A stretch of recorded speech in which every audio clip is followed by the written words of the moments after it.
জন্ম থেকেই চরিত্রহীন নয়, পুরুষ হাজার নারীতে আসক্ত নয়, তারা শুধু সুখ চায়, শান্তি চায়।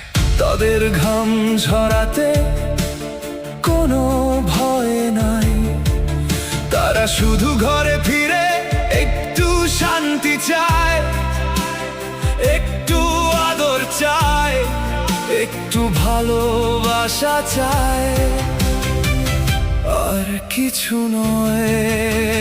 পুরুষ মানুষ জন্ম থেকেই বোকা হয়, তাই তো সে বারে বারে ধোঁকা খায়। যেমন আদম ধোঁকা খেয়েছিল হাওয়ার কাছে,